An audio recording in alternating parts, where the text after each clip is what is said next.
If we can't get to your questions, then we'll definitely try to answer your questions offline. Next slide.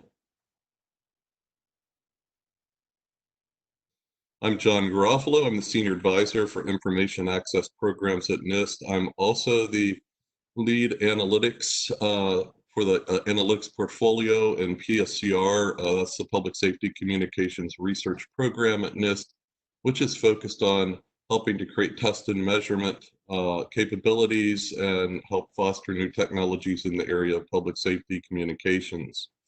We have Julie Straup. She leads the public safety video program in the city of Houston. I'm seeing the chats pop up. Is there a way that we could turn these off? Finally, we have Craig Connolly, who leads the Open Innovation team, who makes all of the wheels turn for the challenge and these and other challenges at NIST.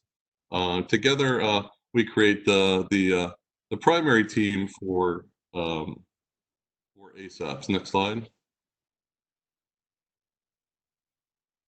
But ASAPS is actually brought to you by a very large team, whereas NIST is the challenge host. The challenge is actually being implemented, designed and implemented by a large team of folks sponsored by NIST under the Lafayette Group, and includes Topcoder, Kitware, Noti Solutions, and HeroX. All of these folks are working extremely hard to put all the important pieces of this challenge series together for you. Next slide. So the primary goal of the ASAPS challenge is to promote the development of innovative technologies. And when we say innovative technologies, our goal here is to help you innovate, help you be a creator, to create technology that can automatically detect and analyze emergencies from many different kinds and many numbers of data streams, the kinds of streams that public safety already has to work with in their daily life, and to do that detection and alerting in real time and providing not only alerting, but also an evolving emergency analysis to the public safety emergency response coordinators in a way that is highly informed and intuitive. After today, you'll understand the big picture for the program. You'll understand quite a bit about the first challenge, which is kicking off today, and you can learn about how that you can get involved in the project and sign up. Next slide. There are many ways to participate in ASAPS. So some challenge programs only have participation from contestants, but here we greatly welcome contestants, but we also are trying to expand the program to more greatly engage all the stakeholders, and that includes industry and public safety and experts in different areas that are related to the technologies in ASAPS. So we welcome co-sponsors, we welcome potential judges, reviewers, and volunteers to support the program, and we welcome supporting organizations. And so everyone here at the table today could be a part of the ASAPS program team. Next slide. ASAPS is an enormous undertaking. It's a very complex undertaking to create technology to be able to ingest 100 streams of information of many different forms, take that information and make it usable by public safety coordinators. And in order to build this technology, it's going to literally take a city of experts in collaboration to build it. It's going to require a multidisciplinary approach, bringing together many diverse capabilities, spanning everything from public safety expertise, cloud computing, modeling, high performance computing, geographic information systems, lots of work in information extraction across each of the modalities that we'll be working with in ASAPS, sensor data analysis, And then down to some of our classic AI disciplines in computer vision, human language technology, automatic speech recognition, information retrieval, filtering and sorting, and finally in some of the classic deeper levels of AI and machine learning. Um, so all of these component parts are going to be necessary in terms of the expertise to build the systems. But what the good news is that we'll be providing lots of support for you in your involvement in ASAPS. And that's going to include supporting multiple progressive contests, which start easy and get harder as we move through the program. Support in the form of forums for knowledge exchange, for teaming, for the exchange of tools, workshops where we can all come together and talk about lessons learned and exchange knowledge, outreach in the form of uh, reaching out to all of our stakeholders to get their input and sometimes help on some of the work that we're trying to do, a strong relationship with public safety who will help us guide what we do in the program. And finally, you'll have access to a great many resources I'll be talking about later to help you in doing your research. Next slide.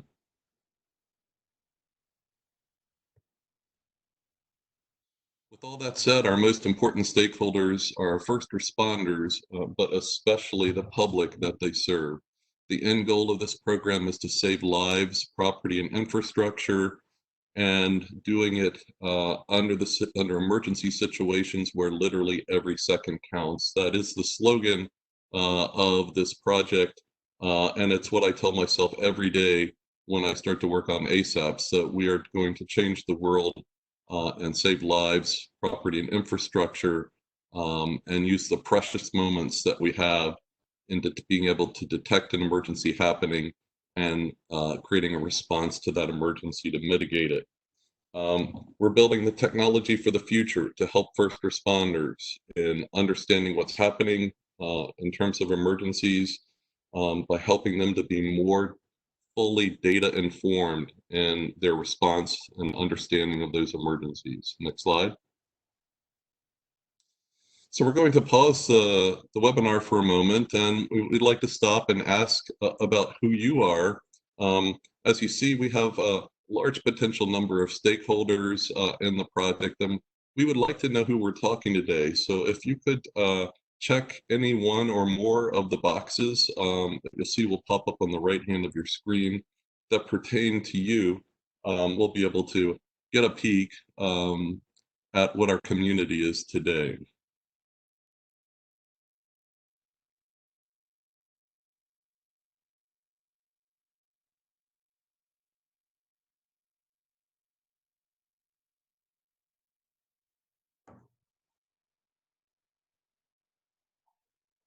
Okay, if we've all done checking our boxes, could we bring up the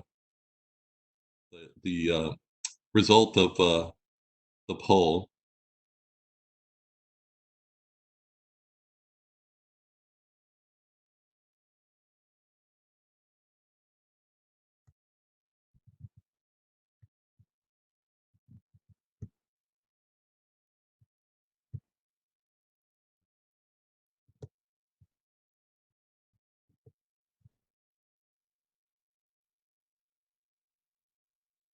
Okay, so we can see that we have a spread of representation from different sectors and different areas of expertise here. That's really, really wonderful. Thanks. Let's move on to our next slide and we'll start talking about the program. So the big challenge for public safety is the amount and kinds of data that they have to work with in doing their job. In the past, public safety's data would be a phone call to 911 or a police station or a firehouse, or a person walking by the scene of an emergency and making a call, or a police car driving by an emergency and calling it in. That was it. It was very simple years ago. Now, if you would go into a emergency communication center for public safety, you would see folks looking at CCTV cameras. They'd be monitoring social media. They would be looking at many sources of information in the news, and information from sensors. So they're already surrounded by lots of data, and they are challenged with to keep up with monitoring all of today's data. So what happens today is either these kinds of data are largely used forensically. They're occasionally used in real time when the emergency is known, but when it's unknown, this data basically is invisible to the end users until it moves into the forensic space. But the challenge is going to grow even larger. Hit click. And in the future, as we move into the IoT world, the world is going to be full of hundreds of kinds of data. Everything that you can think of will be plugged into the internet. All of that data could be useful and made available to public safety and understanding the situation regarding emergencies and helping them respond most efficiently to those emergencies. So you can see we're already a little bit behind the game here. And so we need to very quickly develop technology so we can begin to integrate these kinds of data into automated systems that support public safety's ability to use them to respond to emergencies. Next slide. Our current tools that we're using today in public safety for data analysis are limited, but our opportunities here today are very unlimited. As of today, few public safety analytic tools work with unstructured data in real time. Most of these tools are just for viewing data, but not analyzing it. Most of these tools have been developed for use most of the analytic tools that have been created have been developed for use with archival data, and they focused on post-event forensic analysis. Many of these tools rely on non-evolving data representations, basically looking back in time, not looking in current time. Most situation awareness tools that are being created for public safety generate kind of an information dump. And these kinds of information dumps impede the ability of the public safety user when they're in an emergency situation to make critical real-time response decisions. Finally, many of the analytic interfaces that are being created for public safety are almost primarily GIS focused on the where of emergencies, but they inadequately integrate the what. And the what is most important in responding to emergency and understanding how to prepare to respond to the emergency. So there's a huge amount of space here where you can contribute your knowledge and expertise to improve the state of the art in the tools that are being used in public safety. You can help build technologies that perform analysis and fusion of emergency-related information from many heterogeneous data streams in real time and deliver response-critical information to public safety emergency coordinators in an intuitive and actionable form. And that last piece is what's extremely important and different about this program. We're not going to just be developing technologies to create analyses of emergencies. We're also going to be creating technologies to deliver that analytic information to the end users in the way in which they can most easily and effectively use that information to do their job, to save time, to work most efficiently and effectively, and save lives, property, and infrastructure. Next slide. So we like to cast the challenge in terms of a city. We're calling it AI City, and our goal is to help AI City. AI City is a city that is an actual geographic city, as you will find out as we move into the second challenge. It has been laid out in a way that has different areas that you would see in a city. It's quite expansive for a small city, and it contains lots of different sensors, and data streams. It also contains lots of emergencies. It's what you're going to see when we get into the first actual challenge where we're running systems, is it's a city that's having a pretty bad day. So it's going to have lots of opportunities for you to engage your technology in detecting and analyzing emergencies. What we're going to see in ASAP City is data coming from video, from text messages, from audio communications between first responders and with 911, posts to social media and text, audio and video and images, and some sensor data. We're going to ask you to extract all of that very unstructured information and put it into a data representation in which automated tools using AI, machine learning, big data analysis, and visualization can be employed against it. And then we'll take that information and provide it in a highly supportive way to public safety end users.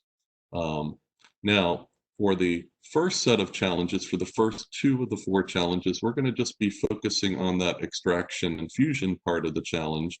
As we move into the second 2 set of the challenges of the 4, we'll be focusing on those tools to visualize and provide intuitive interfaces to the end users. So we're going to take the program on in a way that makes it approachable for you.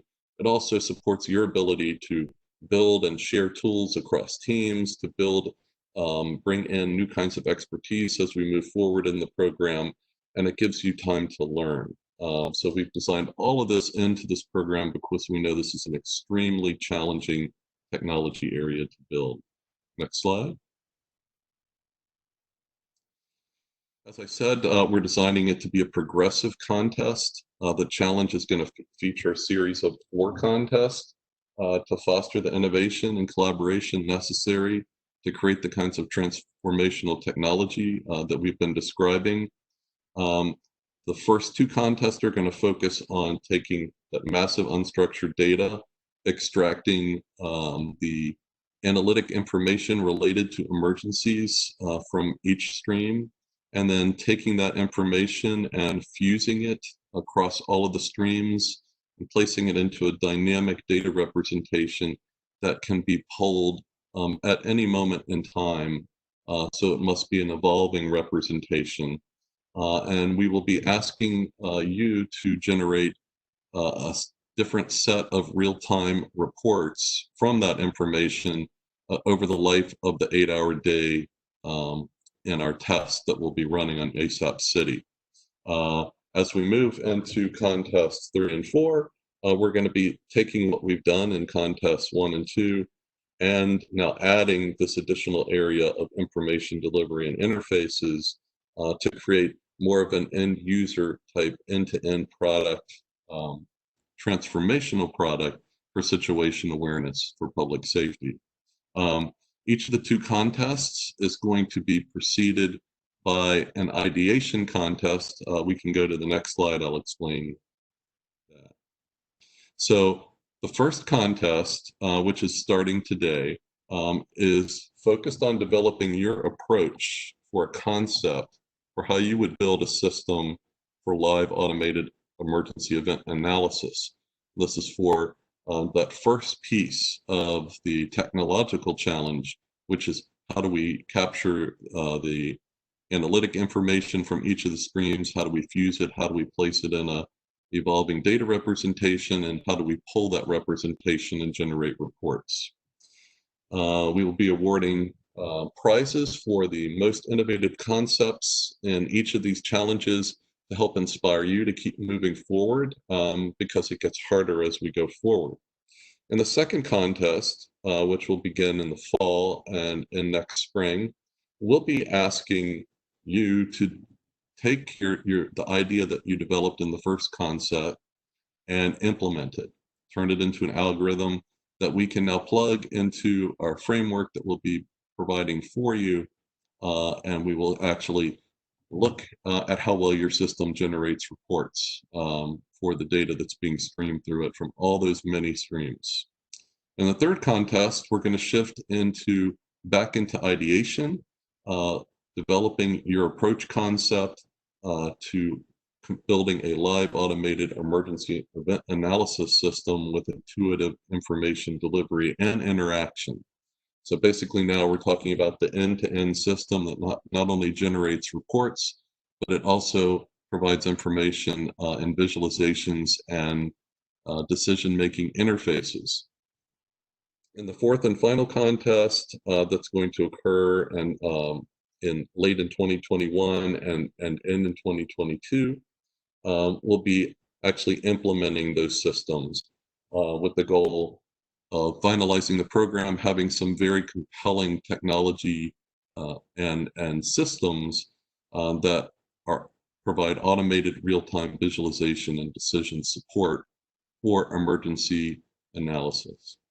So that's the sequence of the contests in the program. We're actually giving you quite a bit of time because of the pandemic to work through the first contest. Your inputs won't be due until August.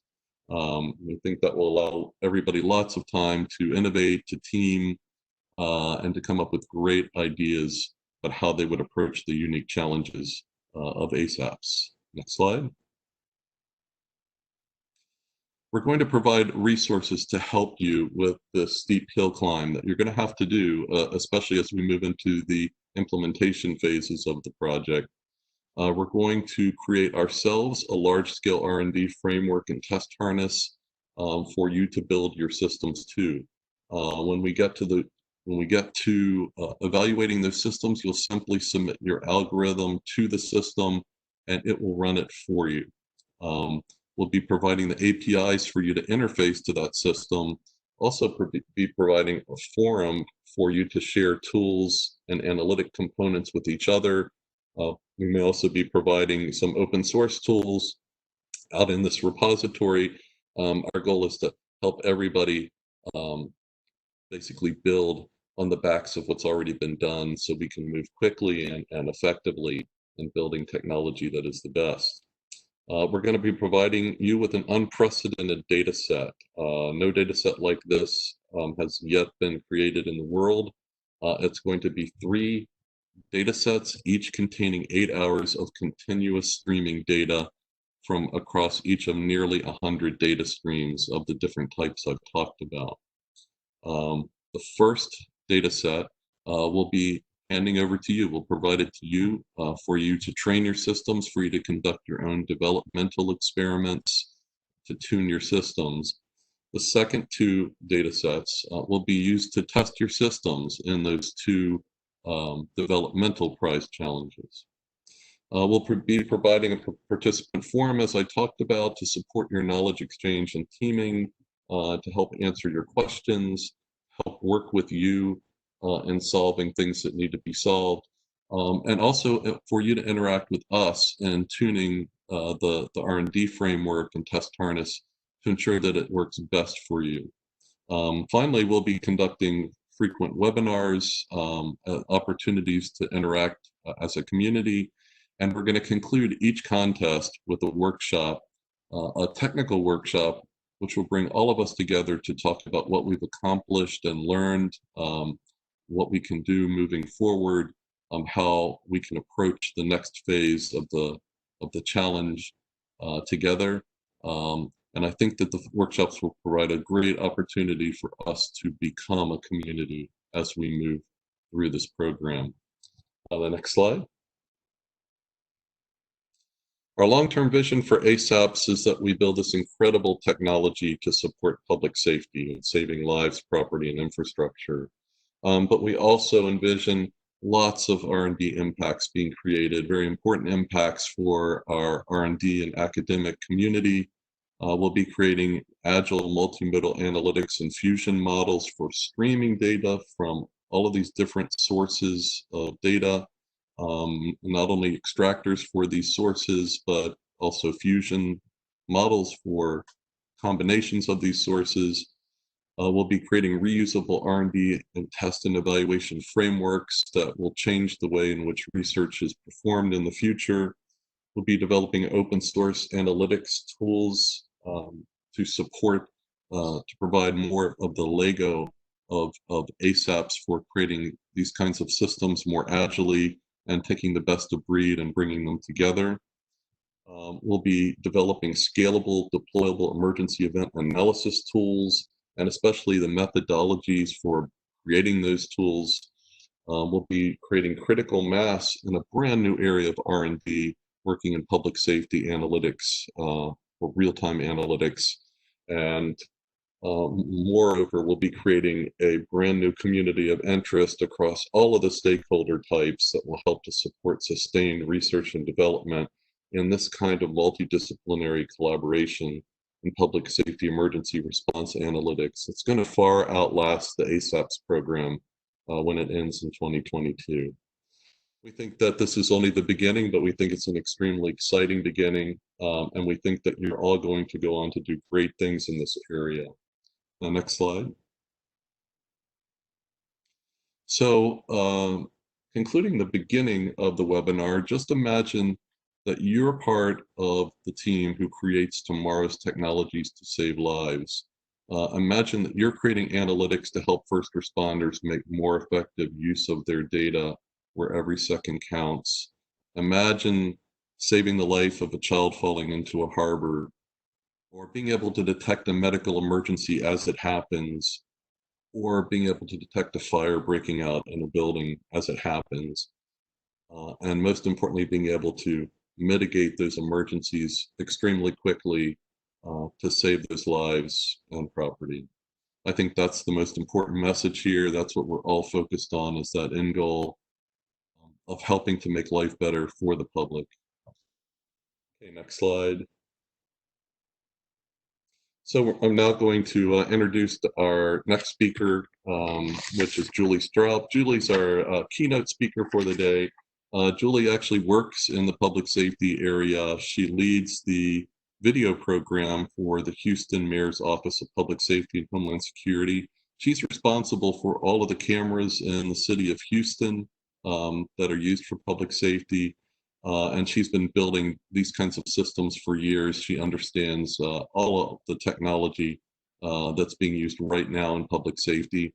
And she has the unique position of being one of the NIST PSCR Public Safety Innovation Accelerator grant recipients, in which she's working with the University of Houston and developing a first wave of analytics for public safety for video in Houston, and looking at what the challenges are in applying analytics to the real kinds of data that Houston sees in its video systems.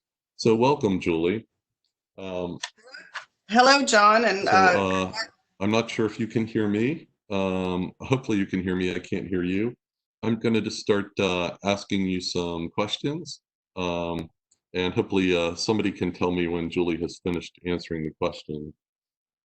So Julie, what kinds of data types are you working with in the city of Houston? How do you analyze and coordinate analysis of that data right now? Good morning, John, and I'm sorry you can't hear my response. Just for a little bit of background, the city of Houston in 2007 started with a USC grant that allowed us to start developing a system for regional collaboration, situation awareness, and incident management and response for our stakeholders, leveraging video systems and partnerships. And in that time, we've invested in our own 965 cameras and partnerships with public safety agencies for public space cameras. The scope of this particular system, it's important to note, is non-CJIS Homeland Security Terrorism Nexus in scope for public space cameras. And so now with those partnerships and firewall integrations, we have 1,500 cameras approximately, and continuing to grow as we complete more and more integrations with systems.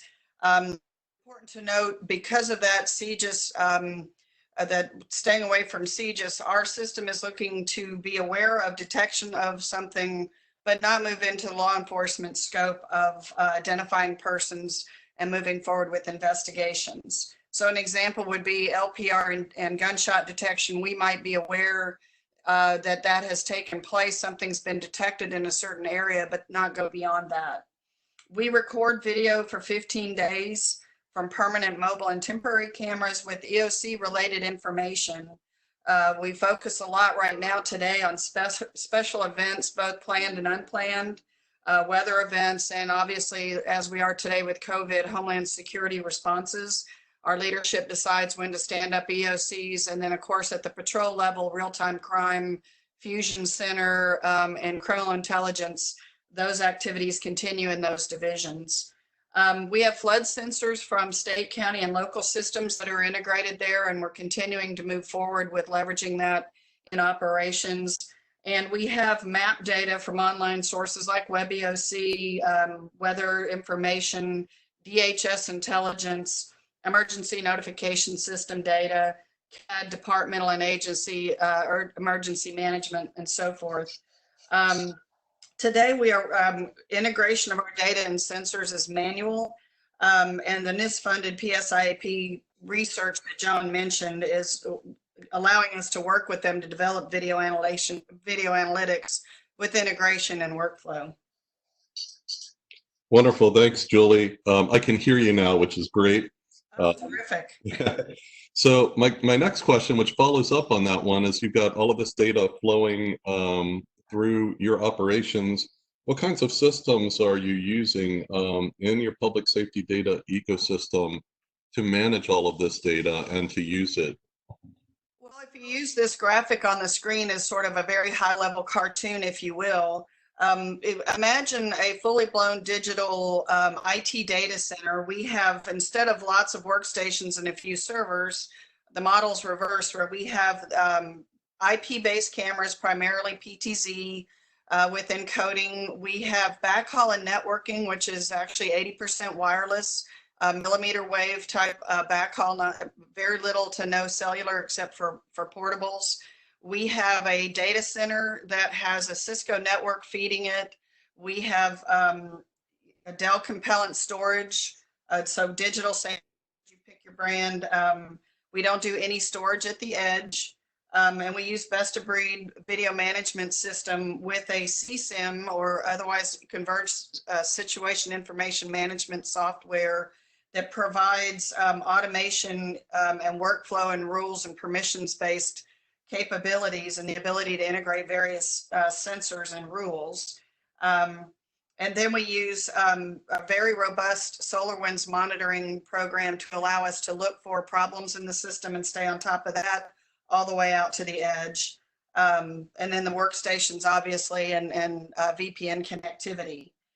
One note I'd like to make at this point is that it's really important for researchers to understand this ecosystem when developing solutions, because they're, as opposed to something that's standalone or recording at the edge system, because all of these items I'm showing you are as part of an enterprise level system, and they introduce various factors into the quality of the video and therefore the result of the analytics. Thanks, Julie. Well, that is a very complex system, and it must be challenging to keep all of those piece parts moving together. And I think that's something that we, as you said, we really have to keep in mind as we begin to build analytic technologies onto these systems. Where have you had success with manual analysis of video and any other unstructured data that you're working with? I know that you haven't yet begun to implement the automated analytics yet. That's the later phase of your project. So right now, what do you do manually? Well, if you look at the right side of this graphic, we've got some what we call ConOps categories, and these are the different areas, the different divisions of our departments as well as other agencies are focused on. And I'm sorry, if you could go back to that previous slide.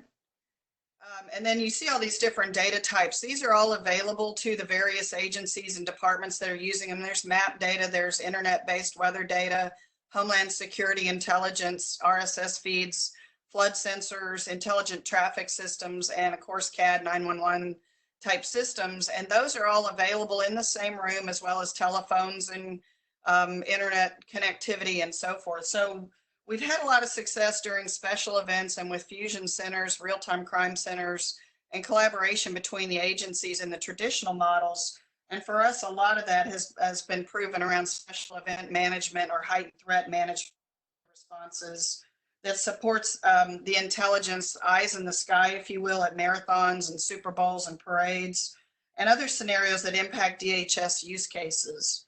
The use of those existing communication methodologies has allowed us to create a common operating picture, situational awareness, and a coordinated response to those situations. And now we can go to the next slide. So, I take it where you've had your greatest success is in a finely focused area with lots of people looking at all the data moving. So scaling that type of approach really isn't doable. What you need are the kinds of technologies we're talking about in ASAPS, and that's a very exciting proposition for all the folks on the phone today who are interested in building that technology. So what do you see as the most important automated analytics capabilities for your city? Well, and so your point you just made is important, and we are able to leverage the fact that we have this collaborative infrastructure for the public safety video system, which was never intended to be video only. It was always meant to be a backbone for collaboration, leveraging video. And since that time, of course, these other technologies has emerged. So the ability to leverage that interconnectivity between agencies and departments and divisions, the idea of reduction of cycle time to awareness and response with quality integrated information allows us to provide focus for public safety personnel on their particular mission, as opposed to flooding them with the data needed for everyone's mission. We're able to start figuring out how user by user we create focus in the system. With our U of H research, one of the things we've really been focused on is using what we consider broadly scoped video analytics in conjunction with real-time data feeds, sensor alerts, and intelligence. And then the idea of temporal and spatial restrictions, geographic boundaries, informing the packaging of that information. And we're not looking for 100% perfect response to detection. As a person that's a purchaser and designer and builder of the system, a lot of the products are trying to give you a silver bullet, and we really believe that's not very realistic and is very costly, and you may be planning for the once in a lifetime scenario. So we're looking to maximize the investments to have more broadly applicable use cases for those technologies. And we believe that's a more powerful mindset for analytics, to use detection of abnormal behavior and create focus on a large number of cameras for the right users at the right time. That's an interesting point to make, to not overtune the technology to specific things that might happen only rarely, but to create extensible components that can be used for many, many different purposes. And I think that's a good theme for ASAPS as well, since the kinds of emergencies we'll be encountering in ASAPS are going to be very diverse among law enforcement, among firefighting, and among medical emergencies. So what would you say are the biggest data-related technology challenges that you wrestle with? And what are your dreams regarding your future systems or ecosystem in Houston? Well, one is this ability, as I mentioned, to have a common operating picture and the ability to organize massive quantities of data and data type, and then write rules and automate the ability to create focus based on the mission of any individual user in the system or organization. A purely technical challenge is maintaining connections between disparate systems. We see commercial goals that are often in times working against public safety goals. Sort of, we're going to have our proprietary products, and as different agencies have a need to change their technologies, now the connectivity between different systems breaks and it becomes impossible or costly to put those back in place. So I think coming up with truly agnostic, maybe hardware-based or open source-based ways to create connectivity between these technical systems is going to be very, very important across the nation and the world, to keep these systems green and allow them to grow and morph as needs show up. And I also am kind of concerned a bit about this whole move towards cloud-based systems and software as a subscription being kind of put out there as a one size fits all. I kind of alluded to this earlier. Those systems are really great for certain types of customers or applications. And I think it's really important to not allow the kind of financial goals, commercial goals of companies selling products to kind of try to get people, looking at that one size fits all approach. You really need to understand what it is you're trying to do when you pick your technologies. Those are all really, really important points. I think all points that I hope that we touch on in ASAPS, because I think that ASAPS program highly resonates with the challenges that you've laid out in front of us for what you need in your big city. So I've got my last question for you, and hopefully this is an exciting one for you, is how do you see real-time analytics changing your public safety operations workflow? What difference is it going to make for you?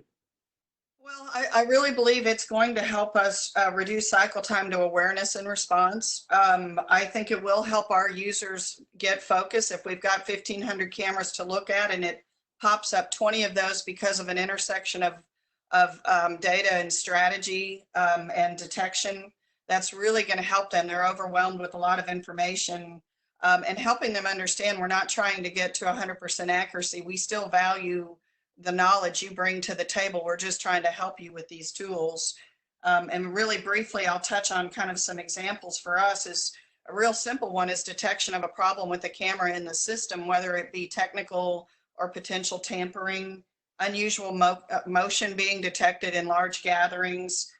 We just had a big refinery explosion. It would have been great to detect that automatically and track the height and direction of that plume, and then integrate the knowledge of what was in the plume and push that to the right people. And of course, flooding, you see in my picture here, could we detect rising water, make that with needing to evacuate apparatus from a fire station, be sure we fueled up communications towers and so forth. Well, those are incredible examples that really drive the point home about that we're not just creating a tool here, but we're actually creating something that can help us deal with emergencies that have enormous consequences. And so I think your vision is our vision. We're very, very grateful that you were able to join us today and talk about your perspective and your experience in the city of Houston. Thank you so much, Julie. Thank you. I appreciate the invitation. Okay, next slide. So we're now going to be moving into talking about the first contest. You're going to be learning in much more detail about what we're going to be expecting of you in that contest. I'm now going to turn it over to Craig Connolly. He is the lead for the challenge programs at NIST in the OIO office. And Craig can tell you all about the hoops that you're going to have to jump through to get involved in contest one. Okay, Craig. Thank you, John, and thank you, Julie, and thank you, everyone, for making time to join us today. As John mentioned, my role is to kind of keep all the gears turning, keep the process moving forward, and I'm really excited for our kickoff today and to work with all of you in the coming weeks and months as the ASAPS program moves forward. This first slide here about Contest 1 helps us understand a little bit more about ideation. Ideation is sort of a strange word. It's not used very often. And it's really a combination of two words that dates back to the 1800s, a combination of idea and creation. And really what this whole Contest 1 is all about are those two activities of thinking about different ideas that are related to the ASAPS program and the ASAPS focus that John and Julie just talked about, and thinking about the creativity and the creation process that it would take to move those ideas forward. On this slide, you'll see a bunch of different goals and objectives for Contest 1. I won't go through each one line by line, but one of the key elements of Contest 1 is working to partner with different and diverse organizations and build that team that you're hoping to move forward with into Contest 2. And we hope that everyone who participates in Contest 1 really takes that to heart and really thinks about how to build an incredible team to move forward. Next slide. The ideation contest asks participants to do 4 specific things. First and most important, as I mentioned on the last slide, is partner and collaborate across diverse sets of expertise and backgrounds. Build that multidisciplinary team. The second thing the contest asks participants to do is demonstrate a clear understanding of the current state of the art and emerging trends. This could be more than just a standard literature review. It can leverage the experiences, the expertise of individuals on your team, and really hone in on what is currently going on in the state of the art and what sort of trends are happening in this space. The third element of the ideation contest focuses on identifying critical technology gaps. So once you have your team in place and once you sort of understand the current state of the art and emerging trends, we're asking contestants within their submission to identify those technology gaps that prevent the problem from being successfully addressed. And then finally, part 4 is presenting a clear and compelling idea accompanied by a technical approach to bridge those technology gaps. So each of these elements sort of fit together as a holistic kind of process, if you will, to think through who should be on your team, what do you know and what do you need to know about the space, identify the gaps that are currently in that space, and then present your idea for how to fill that gap. Next slide. Contest 1 includes a series of prize incentives to stimulate creativity, encourage different stakeholders and different contestants to tackle the problem in different ways. There are 4 topics that can be responded to by contestants. Topics 1 through 3 focus on components of the ASAPS challenge, and topic 4 focuses on more of a holistic approach. So I'll go through each one just to provide a little bit of clarity on each. Topic 1, which can be applied to as the only topic, or excuse me, replied to as the only topic for a submission, focuses on extraction of information from unstructured data. It can be focused on one or more data streams. So in the data categories column in the middle, you see, as an example, video only. It could be video only, could be audio only, could be voice only, and so forth. So we're looking for exciting and detailed sort of approaches within the submissions that tackle the extraction part of the problem and can be focused on one or more data categories, for example, video, audio, and so on and so forth. And for the top ranked submission in that topic, the judges can award up to $30,000 for that submission.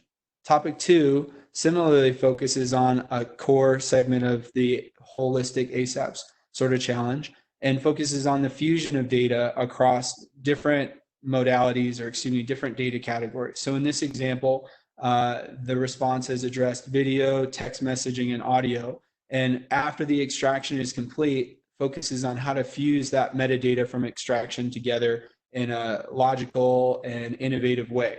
And responses to this topic are eligible for up to $30,000 in prizes. Topic 3 is all about sort of thinking through the process of analyzing all the data that comes from emergency events, thinking through that process, understanding that process, and determining how best to present that information to a decision maker or other sort of user. And the requirements for this topic include 3 or more data categories. So you see here in this example, again, video, text message, and audio, but it could be any mix and match of the 5 different data categories that are part of the ASAPS program. And just to be clear, the top participant in each one of these categories is eligible to receive up to $30,000. So we expect one prize per topic 1, 2, and 3 areas of the program. The last topic for contest 1 allows a single submission from a contestant to address all 3 of the subcomponent sort of topics we discussed, 1 through 3, in one submission, from extraction to analysis systems approach, and requires all 5 of the data categories to be addressed. So you see here video, text, audio, social media, and sensors. And the top 2 contestants in this topic will receive each up to $30,000. So there's 2 awards up for grabs in that topic. Next slide. This slide provides a general overview of sort of the timeline for contest 1. As John mentioned earlier in the remarks, the deadline for submissions is coming up on August 10th. And from that sort of pool of submissions. A team of reviewers and judges will review each of the submissions, go through each one in detail according to the judge criteria that's listed on our website, and determine winners. The goal is to announce winners in early to mid-September, and then welcome the entire community to the wrap-up workshop that John described in mid-September of this fall. Next slide. So a little bit about where to find more information to take your next steps after today's webinar. If you visited our HeroX site that is listed on the top of the page here, you can see a few key functions. There's a spread the word function to try to recruit your friends and colleagues and peers to potentially join your team. We encourage you to share the URL through email, social media, and other sorts of methods to try to recruit team members. There's the follow button, sort of circled in the top right there. That button's really to allow people to continue to receive updates, be involved in the program, but they may not be a contestant, for example. So someone who's interested for reasons other than being a contestant to receive updates and understand kind of what's new, what events are coming up, and so on and so forth. The big orange button in the middle here, submit your solution. That's for the team when they're ready to actually submit their solution. You can click through that and learn a little bit about the submission process, for example, but that's really for when you're ready to submit. And we encourage teams who are actively working on these types of activities to not wait until August 10th. You can submit anytime between now and August 10th when you're ready. A little bit about the FAQ and how to get answers to questions you may have that we won't be able to address in today's webinar. If you look at the updates tab, there's an ongoing frequently asked questions and contest updates function. It's very critical that if you have a question to post it in this forum so that we can respond and that all contestants get the same response and the same information, because it's more than likely if you have a question, multiple other contestants will have the same question. And then last but not least, on the bottom right, this program is all about collaboration and teaming and partnering. And we've set up a specific part of the website in the community tab that's highlighted here for individuals and teams that are searching for individuals to add to their team to meet up, collaborate, and build more diverse and holistic teams. Next slide. Before we move to the final portion of today's meeting, we'd like each of you online today to consider, now that you know a little bit more about the ASAPS program, what sort of role you think you might be able to participate or join us in. And we have a few roles here: contestants, mentors, co-sponsors, public safety experts, and industry experts. And we'd like to just get a brief read of the audience today to see what sort of roles individuals see themselves joining in. We'll just pause here for a moment as you fill out the poll.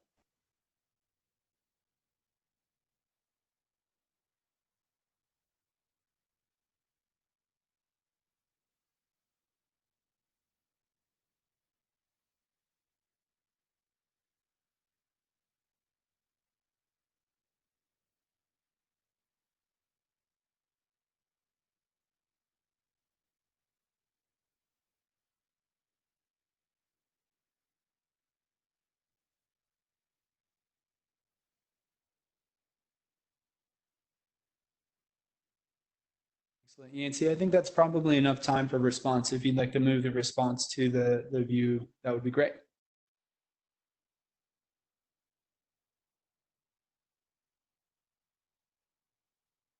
Excellent. That's wonderful news that we see there's a good group of potential contestants. We hope you'll join us. And just to wrap up my remarks before I turn it back over to John for a final portion of our meeting, we certainly hope that everyone on the line today will participate in some capacity with the ASAPS program, and our team will follow up with everyone on the webinar with additional information to help you take your next steps. So John and Julie, thank you so much for letting me cover these details, and I'll turn it back over to you, John, to handle the last part of the meeting. Thanks, Craig. So at this point, we're going to open the floor for a few questions. We have just a little bit of time left. We're going to ask you to submit your questions to chat since your microphones are muted.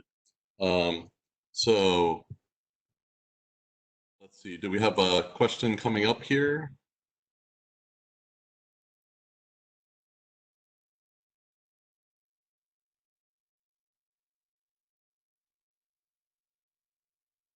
I'm having difficulty seeing the questions. Could somebody bring up one of the questions and we'll try to answer them?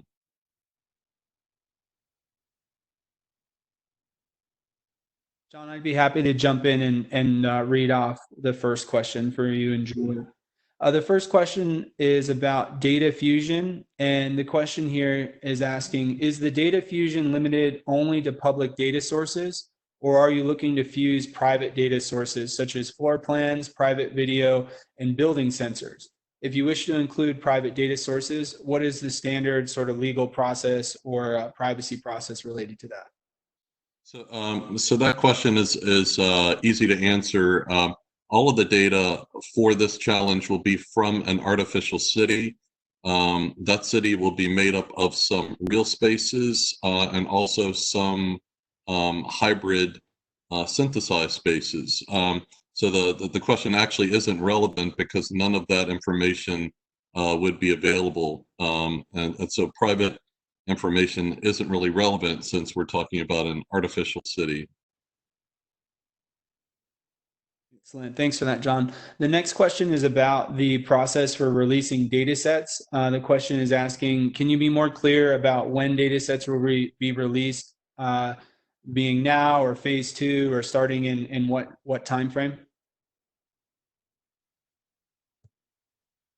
So our goal is to release the first data set. That will be the one data set that we openly release, that we're committed to releasing. It will be released shortly after the first contest. So we won't be able to get data out to you before the first contest. What you'll have in the contest are just a description of the data sources. But we will be fully releasing that the first data set early in the cycle of the second challenge, which will be the algorithm challenge. So we hope you'll have lots of time and make great use of that data set. And it will be fully annotated for a number of phenomena that should be of use to you. Excellent. Thank you, John. And there was a similar question about where contestants could find a list of the types of data sources. And I believe those are in the contest guidelines. Is that correct? They are. Excellent. So next question about sort of cloud solutions and proprietary software. Could you talk a little bit about if there's any restrictions on the type of submissions being proprietary, non-proprietary, or if there's any restrictions regarding the use of cloud computing technologies? So there's really sort of two parts to that question. The first part is about cloud. As of right now, we will be requiring you to submit your algorithm to us, and we'll be running it on our own system, which may be cloud-based or it may be a hybrid system. But in terms of the perspective of your algorithm, it doesn't need to understand how the computation is being provided. In terms of IP, we are working hard right now to create perhaps multiple approaches to protecting IP from industry submissions. We'll be very, very happy to work with you individually on coming up to an agreement on what will work best for you. But that is a very important aspect to us, is to be able to make sure that this challenge is most inclusive by welcoming not only academic but also industry participation. Excellent. Thanks, Sean. There is a question here about sort of the logistics piece and things like that. And we have been recording today's webinar, and our goal will be to provide and post a copy of the slides as well as the webinar following today's meeting. The next question I have that's sort of more technical for John is around, are you interested in adding additional sensor sources that are novel or innovative? For example, like a CBRN type of sensor? I think that's a good question. I wouldn't say that we are closed off to the addition of new types of sensors. I think if one could make a compelling case, the ASAPS team could consider looking at it. It is a huge undertaking. We're planning out all of the scenarios right now for the first data collection.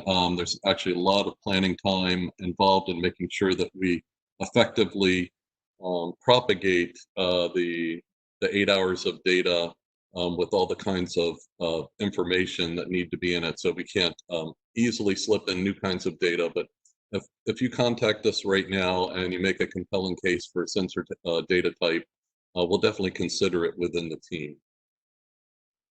Excellent. Thank you, John. I'll take the next one. There's a few questions about eligibility and non-US teams.